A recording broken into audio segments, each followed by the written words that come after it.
Craft matters. In small ways, like how a coffee is brewed. And in not so small ways, like how your money is cared for.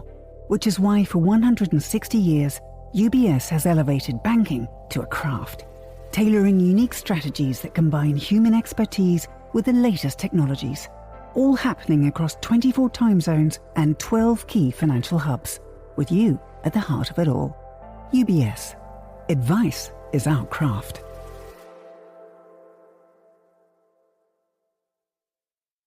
You're listening to The Globalist, first broadcast on the 14th of January 2026 on Monocle Radio.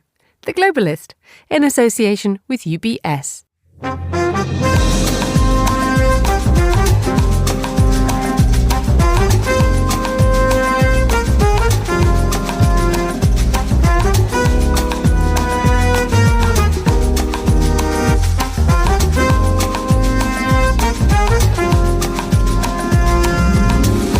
Live from London, this is The Globalist with me, Emma Nelson. A very warm welcome to today's programme. Coming up. I know Jerome Powell very well. I will be stunned. I will be shocked if he has done anything wrong. The chairman of the US Federal Reserve is placed under criminal investigation. We'll ask whether this is another move by Donald Trump to silence dissent in the US. Also ahead in the next 60 minutes, Russia targets Ukraine power plants in the depths of winter. Will it freeze Ukraine's morale? And we'll hear more on a move by South Korean prosecutors to seek the death penalty for the former president Yoon Suk-yeol. Plus, it all starts with integrating the technology so deep inside the product that it's actually becoming almost invisible. And this is iconic, timeless, and hidden technology in plain sight. A Finnish firm claims to have invented the world's first spectacles that automatically adjust to whatever you're looking at. Plus the papers and the news from Japan too. That's all coming up live on The Globalist from London.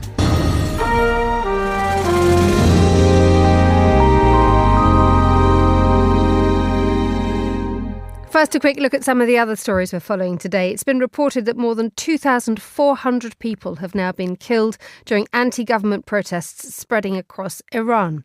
China has announced the largest annual trade surplus in history, despite Donald Trump's tariff war. And the chairman of the 2028 Olympics in Los Angeles has announced many tickets to the Games will cost $28 each. He said the Games have to be affordable. Stay tuned to Monocle Radio throughout the day for more on these stories. But first, there has been widespread support from senior figures across the world's banking sector after President Trump launched an investigation into the chairman of the US Federal Reserve, Jerome Powell.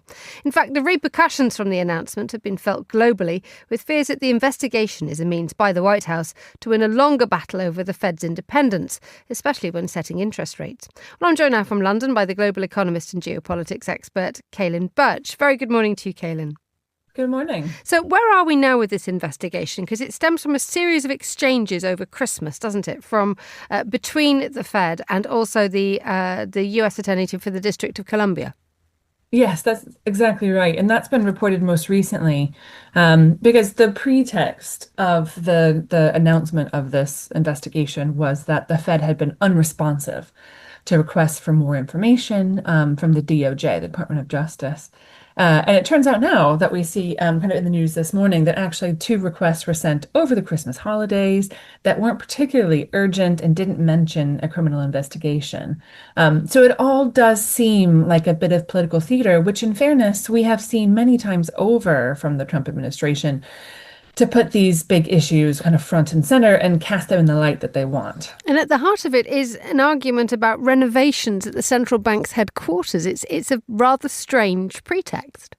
Yes, it all does seem kind of mundane in a way. Powell testified before Congress about the progress of the refab, which are now carrying a price tag of $2.5 billion, which is a major, investment in the renovation of the building, and mainly that the costs had overrun quite significantly by about $700 million. So Powell has already spoken to Congress about this. He answered their questions both in person, but then followed up with more information in written form that also hadn't been previously reported, that all of which suggests that he actually has been complying with all the requests for information about this. And there'll be more going on in the DOJ investigation to try to uncover any source of fraud as part of that renovation work, but it's starting to feel much thinner now than it did even just a few days ago.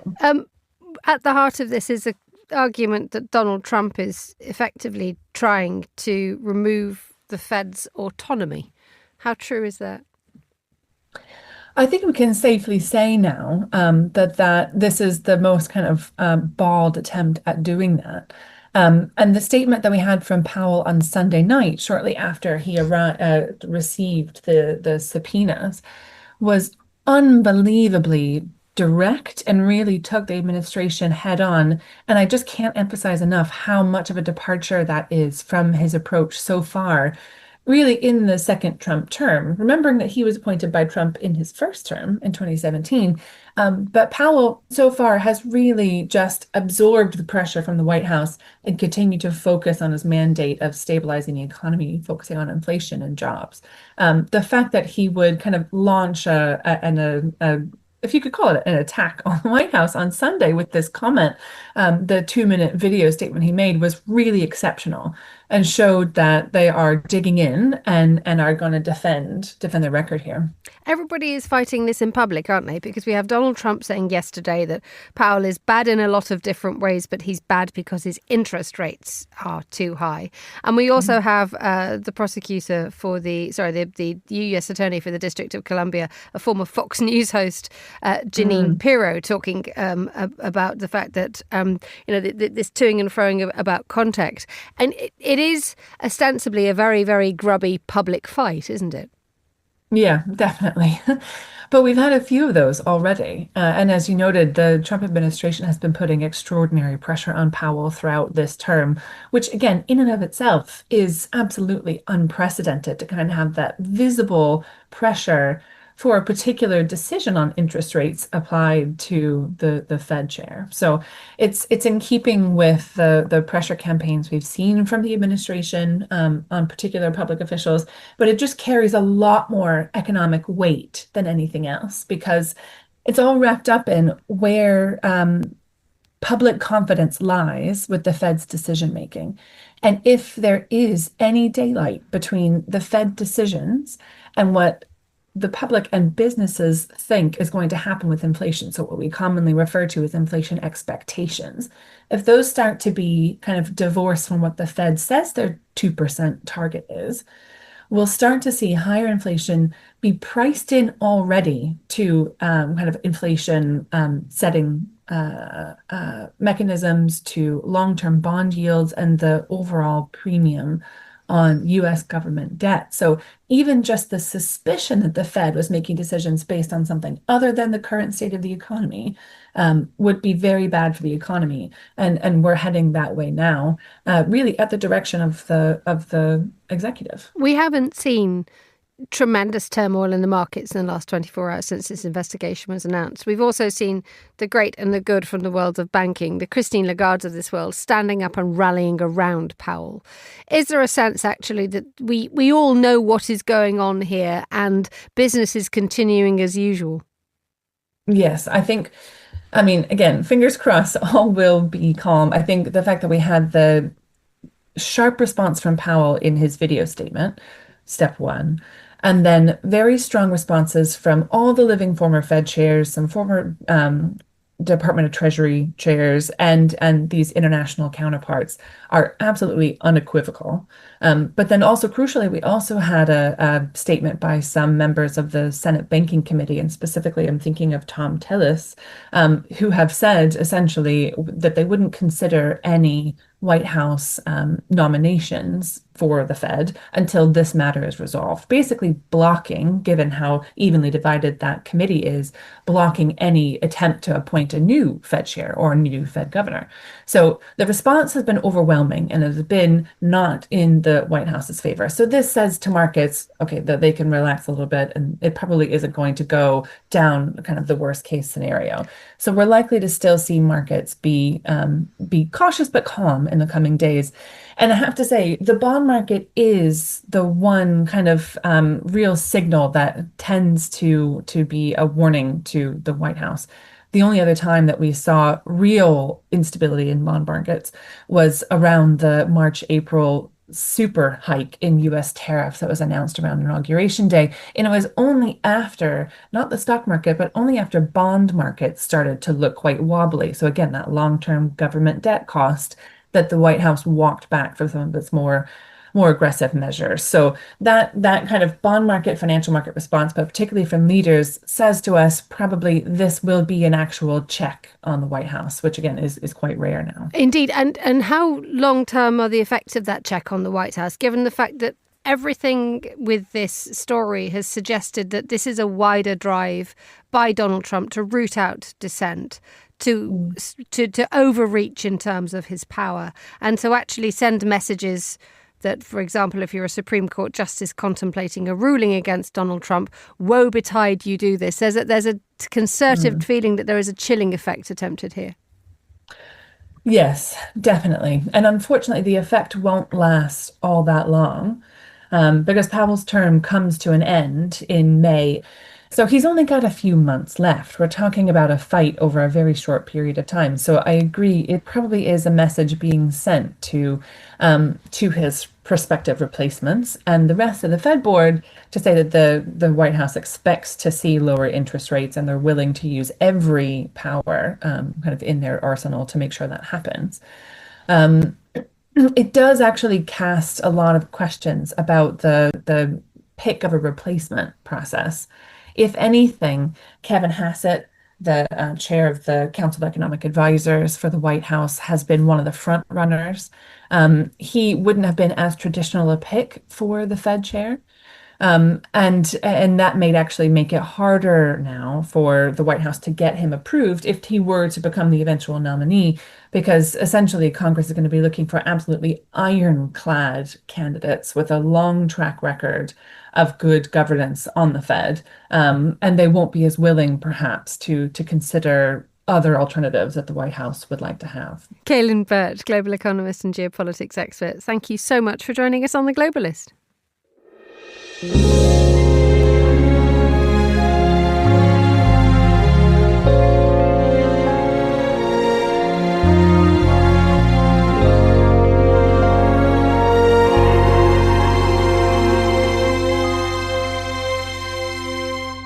(9:12 in Kyiv, 7:12 a.m. here in London. Now, as Ukraine heads into the depths of winter, Russia is matching the brutality of the weather by stepping up its assault accordingly. By targeting the country's infrastructure, Moscow is plunging thousands of Ukrainians into the freezing cold, with nighttime temperatures dropping as low as -19 Celsius at night. I'm joined now by Julia Jen, who's Monocle's researcher and writer. Very good morning to you, Julia. Good morning, Emma. Now, you have direct family out in Kyiv. What's actually happening out there? What are you being told?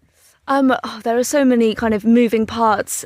There are obviously the rocket barrages that they can actually see from their windows. So the night before, this last night that's just gone, they were awake for half the night because the kind of neighbouring suburb, so if we talk in London terms, that's kind of Finsbury Park to Highbury and Islington, that was under huge missile attack. Their sort of substations were being attacked and they could just see these kind of plumes of fire and smoke sort of erupting in the sky. But in terms of heat and electricity, they are in the suburbs and they've been told that they will have no electricity until tomorrow. Luckily, because they live in the suburbs, they have a kind of a private house, as it's called in Ukraine, because most people live in high-rise towers, but luckily they live in their own kind of detached house, and so they have access to an Aga. They have kind of older infrastructure. Lots of people in, high-rise blocks of flats, they can't sort of modify their home as they want to. They can't add these sort of little tricks in to sort of heat their homes. But luckily, they're safe in that way. Now, let's talk about what happened on the 9th of January. This is when it really felt as if it was being stepped up. Volodymyr Zelensky warned the citizens of Kyiv that there would be a huge attack. And people had a couple of hours to prepare. And then the infrastructure, it's the power plants that Russia's after, isn't it? Yes, and the images that we see, the videos we see from inside those power plants after the attacks are done, when the electricians are doing their jobs, they are absolutely sort of apocalyptic. We see sort of frozen water bursting out of tanks and bursting out of pipes. We see electricians with their bare hands, because you can't really wear gloves when you're doing very delicate work. They're sort of trying to thaw some of the ice that's surrounding the pipes. They're trying to sort of do this very delicate kind of repair work in sub-zero temperatures. And around them, there's just sort of this chaos, and they have to navigate this chaos in order to get homes back, heated, water, warm water. And we're talking, in temperatures like this, we're having water freezing in pipes. And we know in this country, for example, when that happens, pipes burst along the way. There are so many unforeseen consequences. We've had people sitting in their homes for 5 days now. There are at least just under 1,000 homes. For 5 days, they have had absolutely no electricity, no warm water, no heating. The wider aim from Russia here is to disconnect the capital, isn't it? I think, that's sort of their aim, their kind of war aim in many different cities. We've seen that in Odessa as well, so that's the port city. We've even had military intelligence which said that Russia wanted or wants to create a military assault and take the city, and that coupled with their energy strikes on the city, disconnecting the city.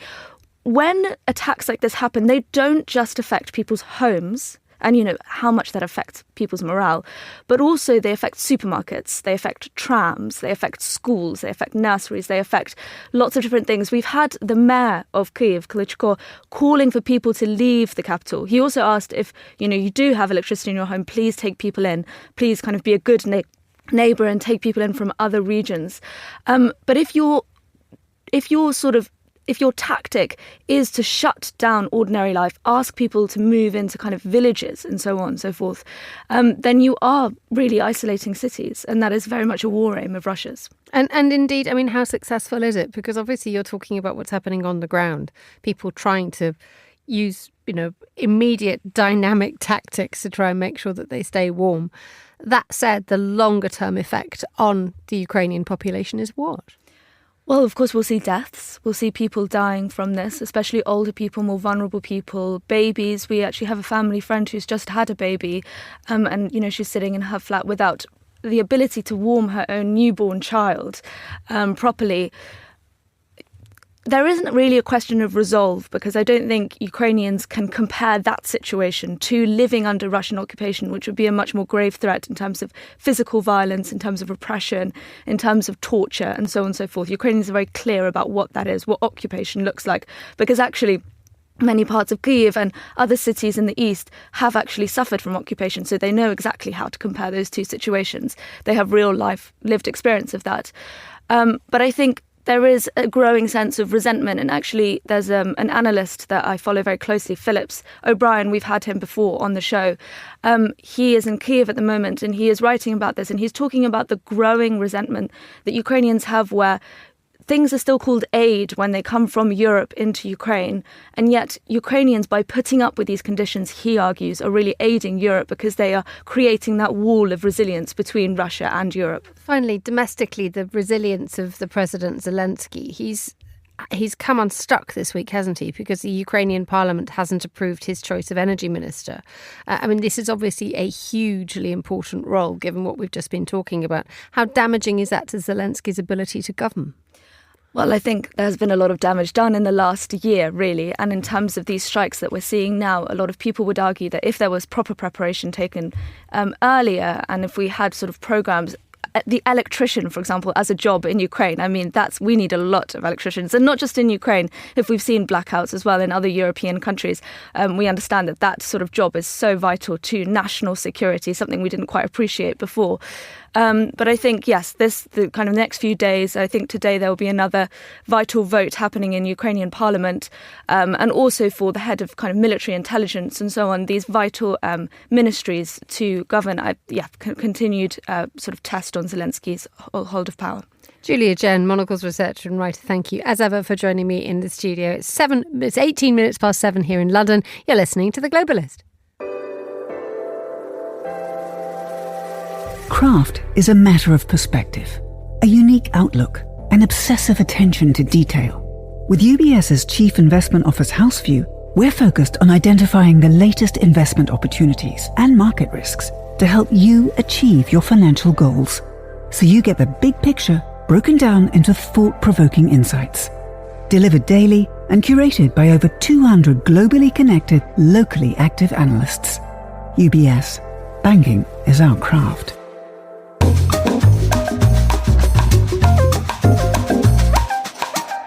Now let's have a look at today's newspapers. I'm joined in the studio by Jack Dickens, journalist and historian covering Europe, America and the Middle East. He's also the commissioning editor at Engelsbird Ideas. Good morning, Jack. How are we? Good morning, Emma. I'm doing very well. It's a pleasure to be here. How's your new year been shaping up? Well, it was going very calmly, really, and I was just sort of easing myself into the new year, trying to unhook a little bit from the news cycle. But then, of course, we were overtaken by events. Events, dear boy. Right. OK, what's happening in the papers? So, first of all, we've got this big story from yesterday where the Greenlandic and Danish prime ministers showed what could only be described as a display of unity.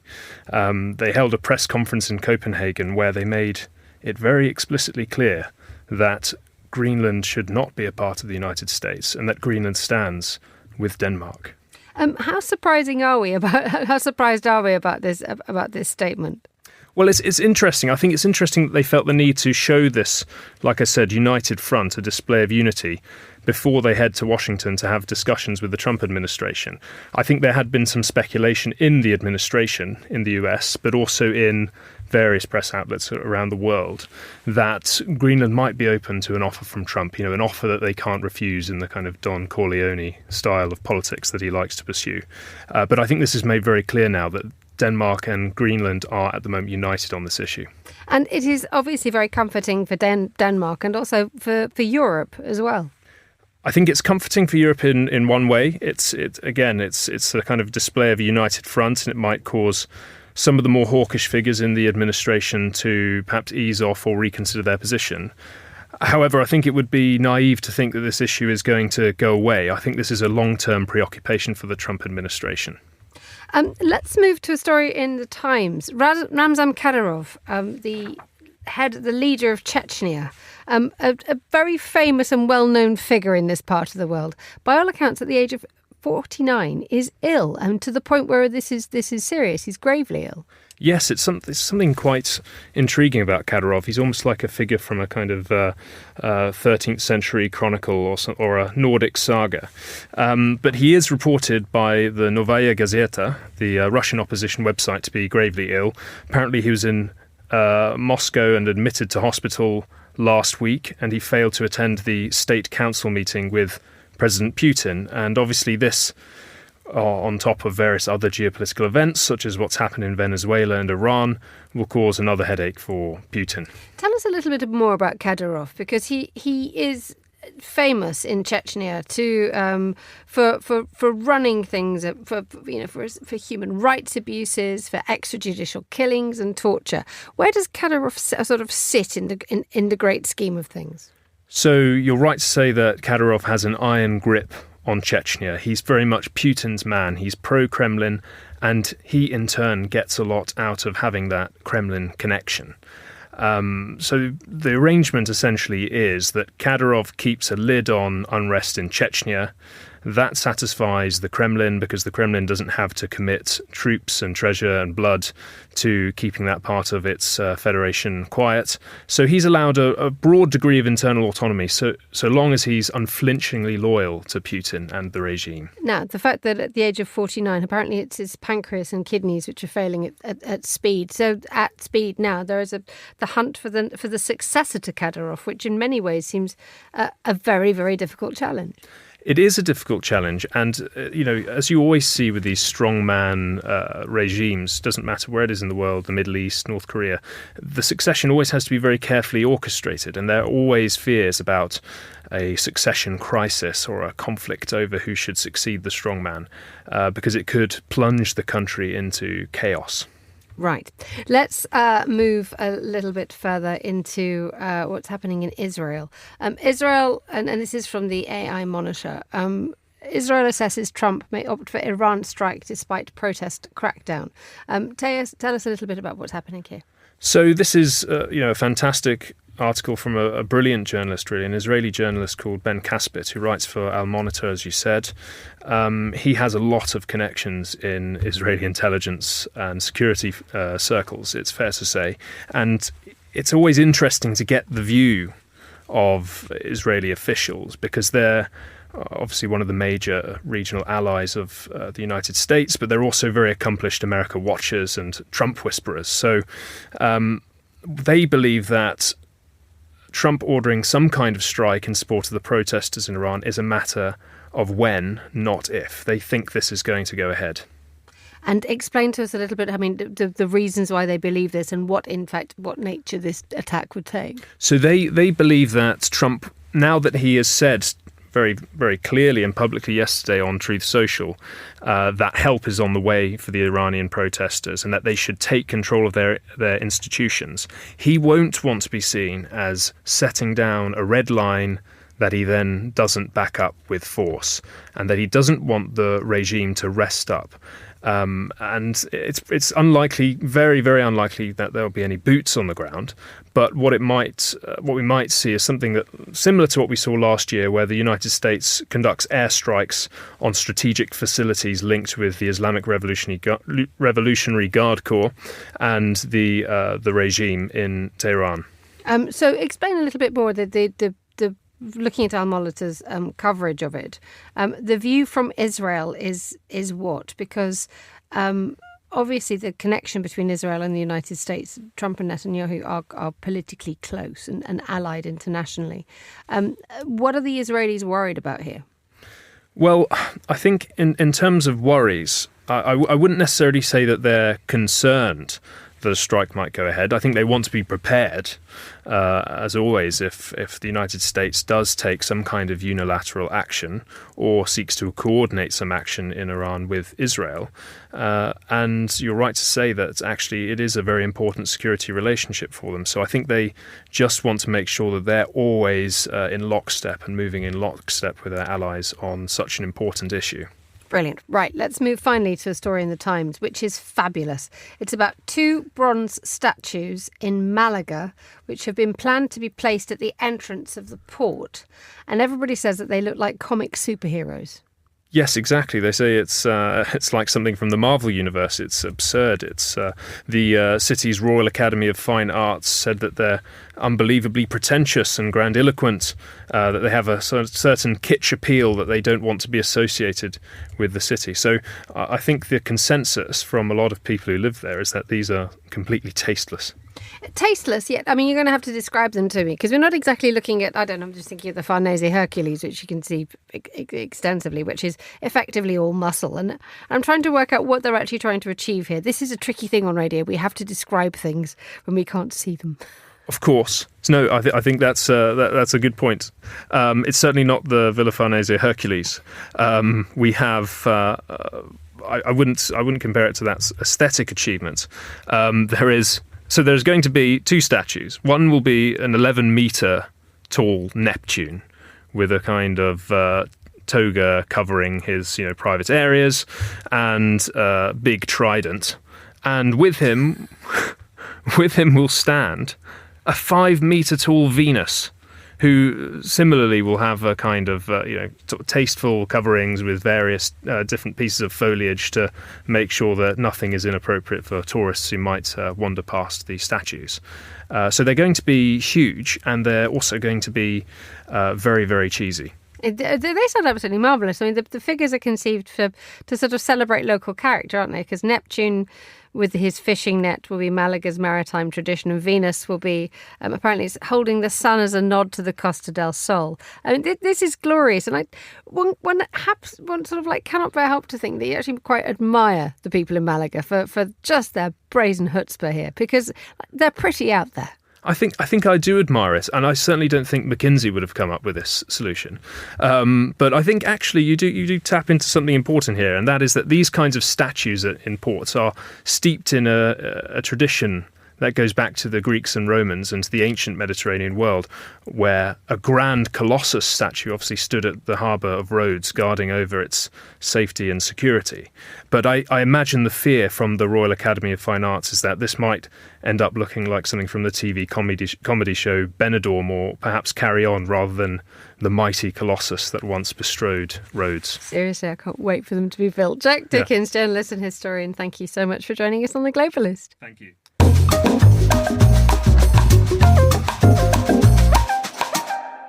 Now, Now a quick look at some of the other stories we're keeping an eye on today. It's been reported that more than 2,400 people have now been killed during anti-government protests spreading across Iran. President Trump has again threatened action against the authorities and has been consulting security advisors. China has announced the largest annual trade surplus in history, despite Donald Trump's tariff wars. China says it sold $1.2 trillion more in goods and services than it imported last year. The chairman of the 2028 Olympics in Los Angeles has announced many tickets to the Games will only cost $28 each. He says the Games have to be affordable. And Japan's Prime Minister and South Korea's President have been playing the drums together in a display of unity following a summit in Seoul. The pair wore matching tops and tapped along to two K-pop songs. Japan's Prime Minister Sanae Takaichi was in a heavy metal band as a student. This is The Globalist. Stay tuned.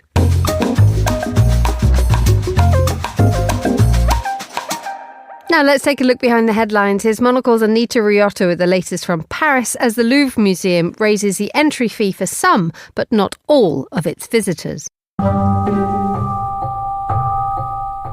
Foreign tourists arriving at the Louvre ticket booth may be in for a surprise. Starting today, the world's most visited museum will raise its ticket prices for non-European Economic Area visitors by 45%, asking them to now fork out €32.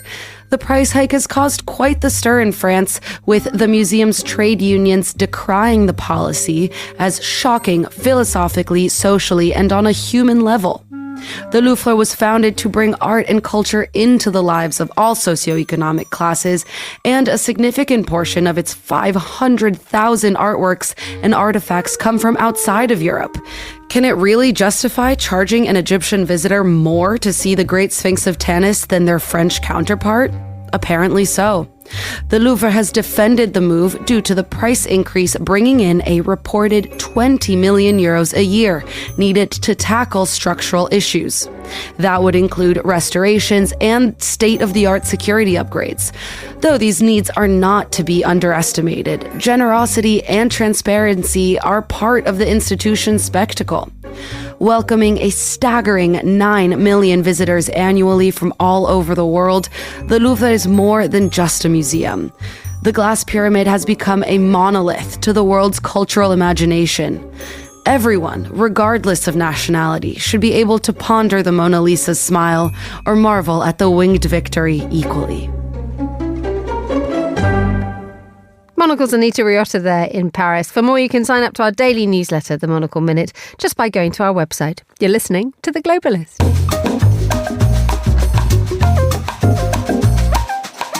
1632 in Seoul, which is where we head next. South Korean prosecutors are seeking the death penalty for the former President Yoon Suk-yeol, following his conviction last year when he declared martial law in 2024. It's the first time in around 3 decades that a sitting or former South Korean president has been tried on insurrection-related charges. To bring us up to date, I'm joined now by Raphael Rashid, who's a Seoul-based journalist for publications including The Guardian and Al Jazeera. Good afternoon, Raphael. Hello, good afternoon or good morning to you. How much of a surprise is this seeking of the death penalty? I don't think it was too much of a surprise. Essentially, insurrection charges, you basically have one of 3 options: life imprisonment, with or without labor, or the death penalty. They're basically all more or less the same thing in reality. So I don't think it was too much of a surprise that prosecutors seek such a strong conviction, essentially. Nonetheless, it is quite a shocking concept. It is a shocking concept, of course, to hand down the death penalty. But in South Korea, even though they have the death penalty, they haven't executed anyone since, I think it's 1997. The death penalty remains, on the books, but it's basically de facto. Basically they don't carry it out anymore. I think it's more of a symbolic gesture to when they hand down, a life imprisonment sentence. Explain to us a little bit more of the context here. Given the the effect of Yoon Suk-yeol. I mean, we have to go back to December 2024, when he very quickly, but for a very short period of time, declared martial law. And it threw South Korea into upside down, didn't it? You know, up until then, a hitherto very young yet stable democracy, finding itself in a moment of complete turmoil, which has then lasted for a good year because of this trial. Where are we up to now? Yeah, I mean, I think that was quite a good summary there. It basically brought complete chaos for the past, almost a year and a half, and took people completely off guards when he declared martial law. Right now, the prosecutors yesterday have demanded the death penalty, but this is the first insurrection trial of a sitting or former Korean president in 3 decades. But I think the difference here is that Yoon himself was democratically elected, and the debate centers on whether, a democratically elected president attempted to overturn or overthrow constitutional order through martial law or not. Yoon himself actually faces 8 separate trials. He's wanted for all sorts of misdeeds. And this entire chaos, this saga, has also brought down his wife, who is wanted on corruption charges as well. We're going to see a potential conviction for that very soon. And also, elites in the political establishment and within the military are all facing their own reckonings. Over 120 people have been indicted. So this has been quite the legal onslaught for the past year and a half. And now, the verdicts are slowly going to be coming out now. Not just a legal onslaught, but also an onslaught when it comes to public opinion, because this wasn't a straightforward case, was it, in terms of the amount of support that Yeol enjoyed during his trial? Yeah, I mean, this is a country that is sharply divided along partisan lines. I mean, like many other countries, but here it's very a lot of animosity on both sides. And Yoon's supporters, they basically view this as political persecution. His opponents see it as accountability for an attempted coup. And of course, when we bring in the death penalty demand, I think that, of course, has intensified the divisions. Some consider it appropriate given the charges, others see it as excessive.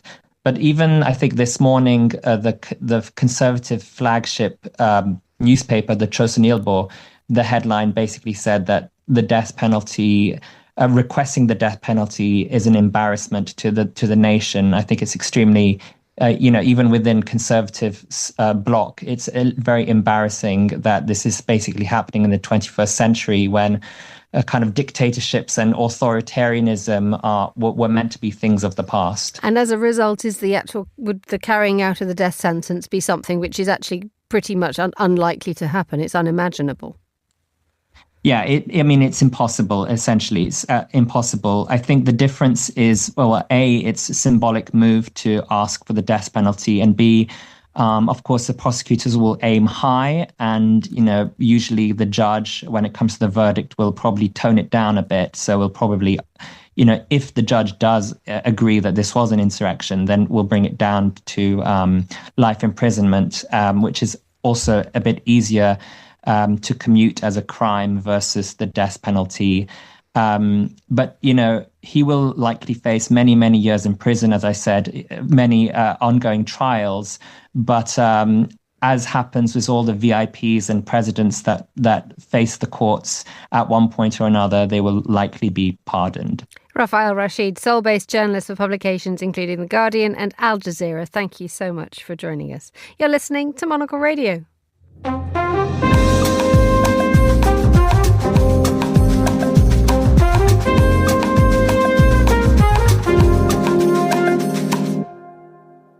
Now, as winter tightens its grip across much of the Western Hemisphere, many thoughts are turning to sunnier escapes. And one place drawing attention is Mexico, where the Chablais collection has built a reputation for secluded, design-led luxury hotels rooted in local culture. Well, Diego Gutierrez is the founder and director of development at GND Properties. They're the company behind the brand. And I spoke to him earlier and began by asking what Chablais is and what makes these boutique hotels so special. We are a boutique Mexican-owned luxury collections of hotels in Mexico. We have 2 at the moment in the Yucatan Peninsula, one in the state of Yucatan and the other one in the state of Quintana Roo. The first one was opened in 2017. It was Chablais Yucatan, which is where awarded the best hotel in North America and number 8 in the world by the world's 50 best. That must make you burn with ambition. No. Because number 8 is brilliant. Top 10. Extremely happy about the recognition. Excellent. And just truly honored. When are we top 5? Hopefully next year. Now tell me about yourself at the devastatingly ripe age of 36. You've been doing this for how long? How did you land in this world? At this project, mainly, it was 16 years ago. So you were 20? 20. Right. So what's 20-year-old Diego doing? First, I wanted to be a developer, honestly, but I had a lot of passion for hospitality. So I worked 16 years ago at another place in the Riviera Maya, getting to learn every single piece of the hospitality, as waiter, reservations, concierge, everything. And that's when I felt that we as Mexicans, we love to host people at our houses, at our places, create parties and everything. I think the hospitality is something that you just have in DNA. How do you have a party in the middle of the Mayan jungle without disturbing local four-legged residents? Well, this was in Mexico City. Actually. Okay. I'm based in Mexico City, so I always parties in the jungle. Yes, we do have parties in the jungle, which is amazing. We have lots of buyouts, weddings, special celebrations, and it's quite unique. It's quite something What does a jungle party? I'm keen. I'm going to push you on this one. What does a jungle party look and sound like? It's amazing. Lots of lights. I mean, in the middle. You know, the Mayas were amazing astronomers, so you get to see the sky at that moment because we're literally in the middle of the jungle.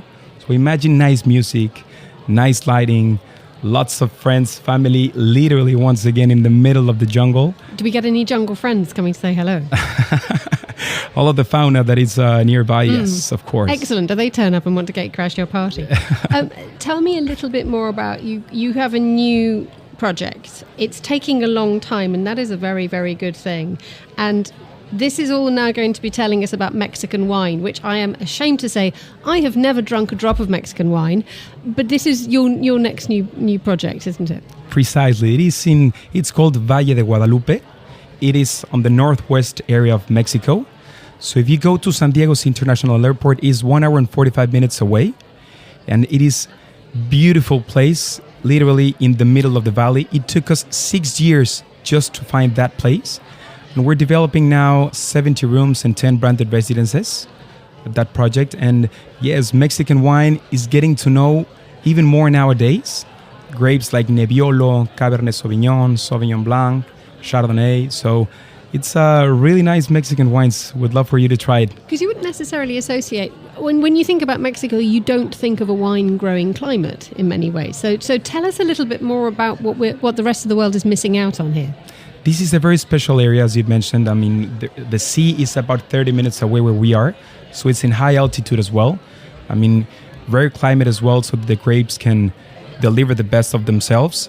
And it is quite unique. I mean, obviously, it is not very well known worldwide. I think we've missed to express this to the world, and that is also one of our missions. As I said previously, as Chablais, we're trying to deliver the best of Mexico, so we decided to go to this place because it is truly unique. Mexican wine is also very different, so for what you can try all around the world, and we're on a mission of that, I mean, to try to express the best terroirs in Mexico. Tell us a little bit about 2026 and what you will be doing. Obviously, we have the Valle de Guadalupe. Apologies for the bad pronunciation. Oh, please. What are your sort of main ambitions for 2026, especially when you are in the middle of the international luxury travel market? You are clearly picking up ideas and being the magpie that we all are when we're at these places. What are you learning here that you're taking back to Mexico? That's great. I mean, I think there's a trend now that we're on it. And in the luxury level with the branded residences. So we're launching branded residences in the Yucatan, in Valle de Guadalupe, and in a third project in the Pacific coast, which is called Costa Alegre. We're working on that one. We just have our first residences in the Yucatan, and once again, we're trying to deliver the next ones in Valle Guadalupe 2 years from now. But I think also in this trend, you need to have activities and amenities that create community. For example, in the Yucatan, this year we will launch the new Kids Club and the farm of the grandfather, in which we do have all of these mini animals, like, for example, mini chickens, in which you can mini get your chickens. Yes. Right. I need to know everything about mini chickens. That's amazing. I mean, you can go with your kids, with your granddaughters, everyone. I'll go by myself. I'll be fine. That is amazing. And you can grab all the eggs, go with the chef. Are they tiny eggs? Tiny eggs as well. And you could get your own eggs in the morning. There's an orchid house as well in the area. So it's a place where you can create more community with all your friends and family, or as you mentioned, new activities for yourself. And that was Diego Gutierrez, the founder and director of development at GND Properties. He was talking to me a little while ago at Monocle's pop-up studio at the International Luxury Travel Market in Cannes. You're listening to The Globalist. IQ, EQ, and AI. 3 components key to the craft of innovation at UBS. Because to stay ahead in a rapidly evolving age, you need a partner with decades of experience, endless passion for the work, and a finger on the pulse of leading technologies, bridging human expertise with artificial intelligence, all to elevate you. UBS. Banking is our craft.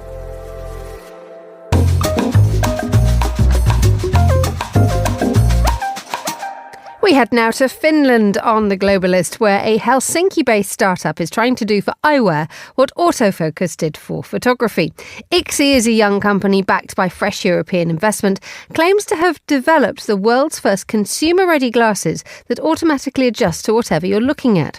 Our Helsinki correspondent Petri Bertsov has been to meet the team at the launch of their first-generation frames.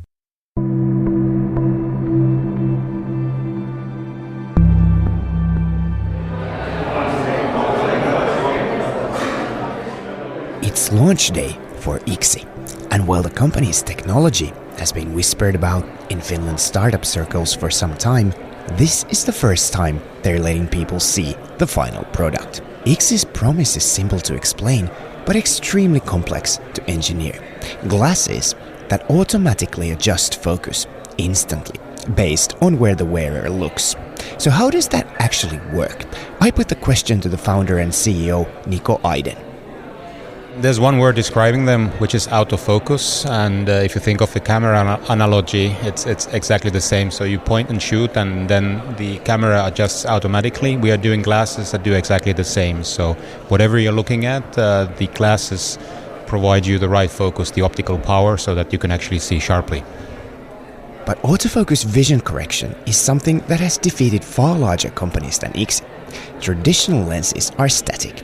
IXI's are not, and that's because of a liquid crystal system embedded inside the lens itself. We had 3 big questions when we started the company 4.5 years ago. The first one was, can we do a tunable lens? And the technology that we selected was liquid crystal. So we have liquid crystals as a very thin layer, free floating, and then we create the electrical field with a very complicated electrode structure. And with this signal, we can manipulate the liquid crystal so that we can emulate the traditional lens, so we can create the wavefront with the liquid crystal. So that's how the tunable lens works in very kind of simple terms. The second big question was, how do we do the autofocus functionality? And for this, we have created an eye tracker with very low power consumption. So it's really ultra low power, so we can run an eye tracker for the full day in this form factor. And the third question was really, can we actually do glasses that look and feel? And that's what we are launching here today.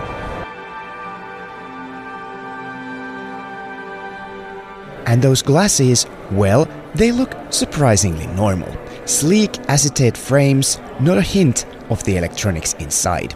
That's deliberate, says Chief Design Officer Timo Yliluoma. It all starts with integrating the technology so deep inside the product that it's actually becoming almost invisible. This gives us the freedom to actually find directions to the design and aesthetics itself. And we have chosen for our first-gen product line to be very classic. So we have looked back in time and kind of looked what has existed for a long time and what are the most iconic shapes in the world. Then we have refreshed them a little bit just to give them a modern look. And this is iconic, timeless, and hidden technology in plain sight. The potential market is substantial. More than 2 billion people around the world need vision correction, and traditional eyewear hasn't fundamentally changed in decades. For ICSI, that's an opportunity. Eyewear hasn't really changed for a very, very long time, and the way how we correct vision, it's static. For the first time, we're looking at a product that could actually dynamically change the vision, and what it means in essence, it has the potential to change pretty much everything around the industry, how it's being made, how it's being distributed, how you purchase glasses, because in the future you can tune in the power that is required.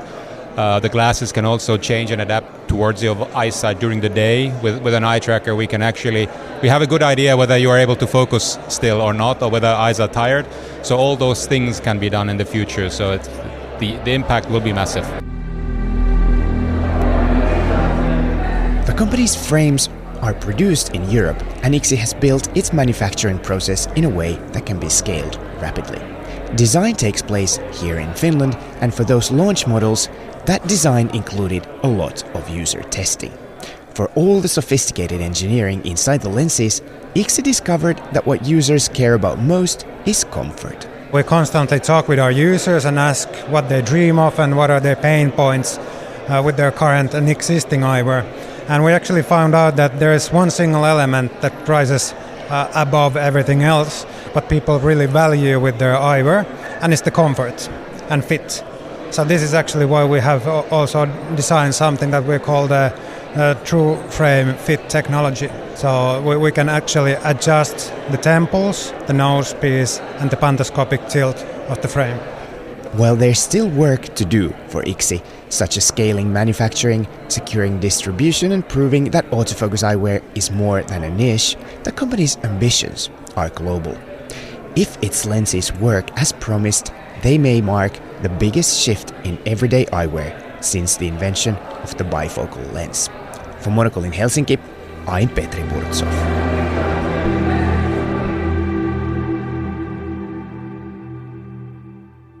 That was our Helsinki correspondent Petri Burtsov there. You're listening to The Globalist.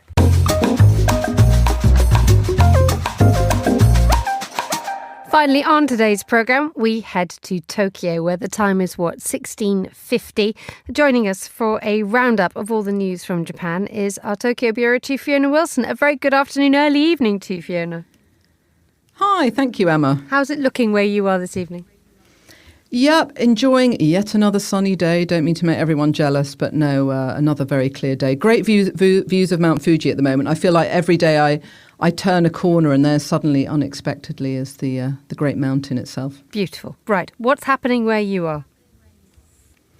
Well, I mean, quite a lot politically. It looks like we're going to have a general election soon. That's the big news today. I mean, it's sort of been flagged for pretty much since the end of the year, but it really looks like it will happen now. You've got the new session of the Diet about to happen, and if everything is to be believed, and I think now it's being pretty much reported in every paper, it looks like the election will be called for either the second or third week of February. So, yeah, that's coming up. That's round the corner. So that's everyone's going to be preparing. Actually, the election period here is pretty short, so you don't get put through these very long campaigns. That's one good thing. And I think Prime Minister Takaichi needs to bolster her incredibly slender coalition majority. She can't afford to lose a seat. That's how tight it is. She's in a coalition with the Japan Innovation Party. And with any luck, I mean, her ratings, I just saw the ratings from the weekend, and she's up at 78%, which, these are ratings that many prime ministers would dream of. So it may be a good moment for her to capitalise on those. Indeed, she's only been in situ since when? October, and yet she seems to have made an enormous impression both domestically and internationally. Yeah, she has. I mean, we've talked about her, haven't we? She's an unusual figure, from Nara, middle of Japan, traditional, the old capital of Japan. She's not from a political family. She, famously loves motorbikes and drumming, as we now know. That's much talked of. She was once a drummer in a heavy metal band. But, she speaks her mind. She's been a politician for a long time, married to a retired politician. she's really an unusual person, and I think she probably is not taking all the decisions that people are expecting. She set off a very, very unfortunate spat with China quite early on, and that slightly shaped the early part of her premiership. But yeah, I think this election may be able to sort of cement her slightly rocky start. It's difficult in Japan. These coalition governments tend not to last, but she seems to be doing okay. Well, this spat that was ignited with China about what Japan would do were China to mount a military attack on Taiwan has not just shone the spotlight between Tokyo and Beijing, but it has also shone the spotlight of a closer relationship between Seoul, South Korea, and Tokyo. And this is demonstrated by the most astonishing thing that happened yesterday.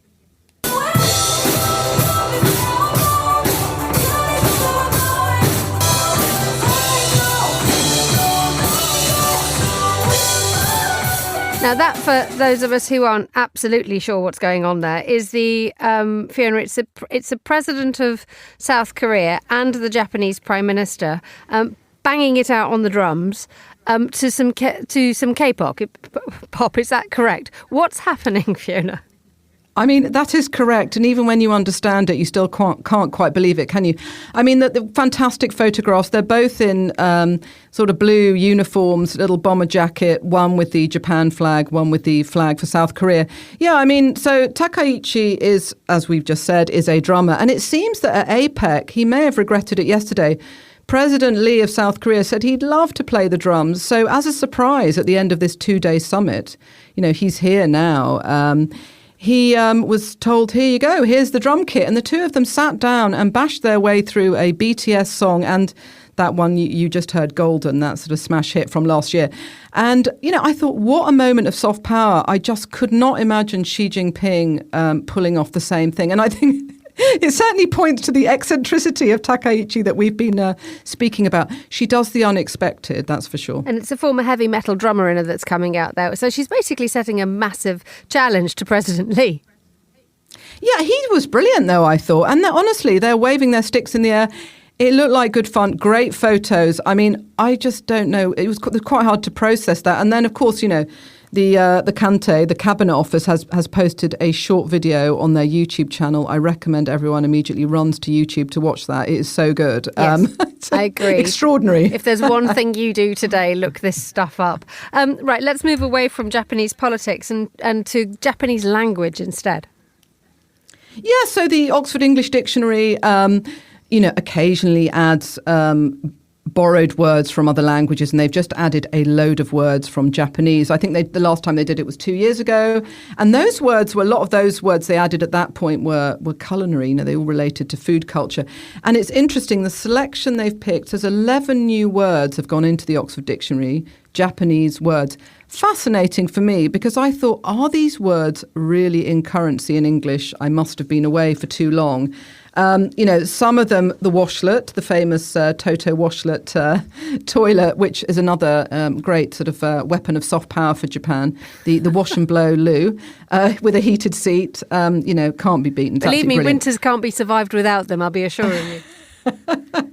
But there are some, I think, that are a bit of a sort of anime connection. So you've got things like yokai, which, these are these sort of ghost spirits. And I think they are a big feature of anime, manga that have definitely cut through to English language culture, big in Japan.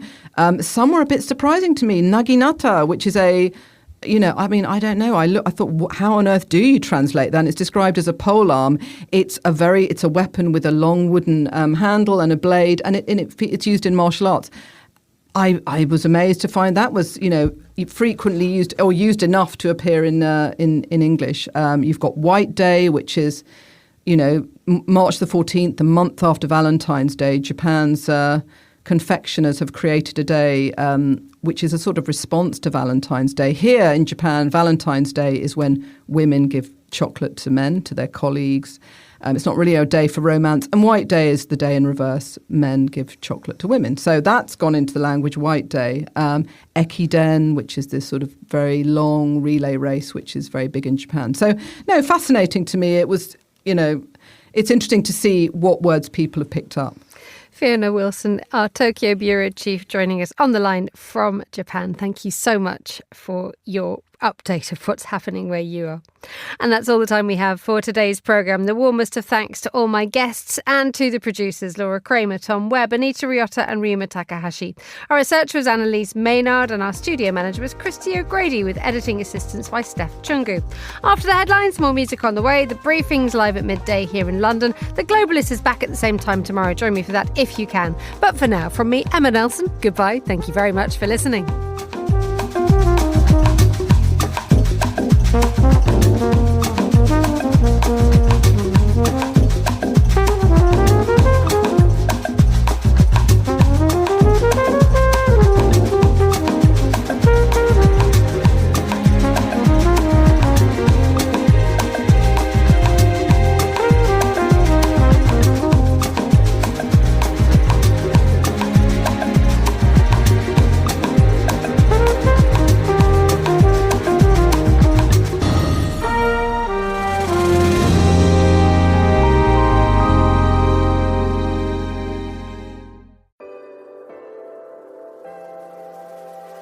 With UBS, you have a truly global partner, incorporating new technologies, innovative approaches, and unexpected opportunities, leading you to insights that help answer the questions that matter, delivered with passion, care, and unmatched expertise.